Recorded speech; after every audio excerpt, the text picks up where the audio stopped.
大家好，我係菲菲，來自 Unicorn Creative Limited， 歡迎回到我哋嘅成功營銷案例系列，專為香港市場推廣人員同中小企老闆設計，拆解全球創新策略，等你直接應用到本地。上集我哋講咗 Glossier 將用戶變網紅建社區，今日第23集 Liquid Death 嘅搞笑網紅策略。呢個美國瓶裝水品牌由2019年起步，用死亡金屬封包裝加極端幽默內容，如將水當啤酒飲。Tony Hawk 用滑板血做限量罐，喺 TikTok、Instagram 病毒傳播。2025年估值已達14億美元，年銷售超過3億美元，證明揀玩反傳統加搞笑網紅就可以讓最普通產品變潮流 icon。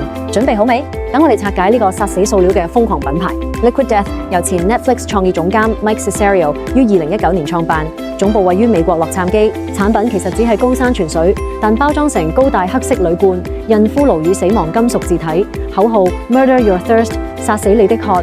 其核心理念係用酷到極致嘅包裝加環保鋁罐，可無限回收，對抗塑料瓶。產品線後來擴充到氣泡水、冰茶，甚至2025年推出低度酒精飲料。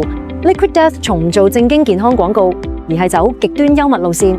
找 Tony Hawk 用真實滑板受傷血混水做限量罐，賣光捐慈善，拍搞笑短片如將水當啤酒罐，死亡金屬演唱會噴水 ，Willie Nelson 遺囑推廣，喺 TikTok、Instagram 大量投放與網紅合作，鼓勵用戶拍飲 Liquid Death 嘅瘋狂方式，話題 Death to Plastic， 話題 Liquid Death 超過數億觀看。其天才之處在於將最無聊嘅瓶裝水變成反叛潮流符號，年輕人買嚟唔係飲水，而係態度。搞笑內容超易病毒傳播，讓網紅與用戶主動幫手傳播。2019至2023年銷售由零部增到1.4億美元，2024年超過2.5億美元。社交內容 Earned Media 價值每年數10億美元，最新到2026年1月，2025年銷售預計超過3億美元。最新一輪融資後，估值14億美元。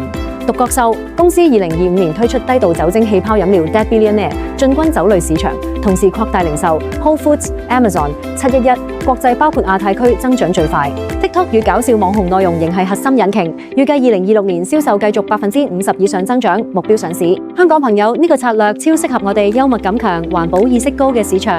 香港年輕人鍾意 TikTok 搞笑短片、小紅書潮流飲料、塑料問題亦受關注。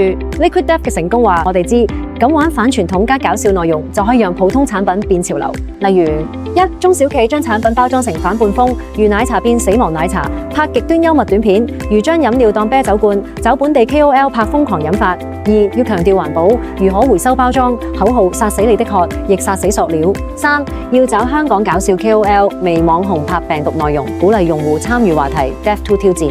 4，要針對香港年輕上班族，定位態度飲料，推出香港限定搞笑聯乘，刺激分享與打卡，成本低，話題高，特別適合中小企用幽默突圍。Liquid Death 證明將水賣成死亡金屬，用搞笑網紅內容就可以從0到14億估值，即使係最普通產品，態度加幽默亦可以贏。香港市場幽默與潮流並存，咁玩一點反傳統，你亦可以讓品牌殺死競爭。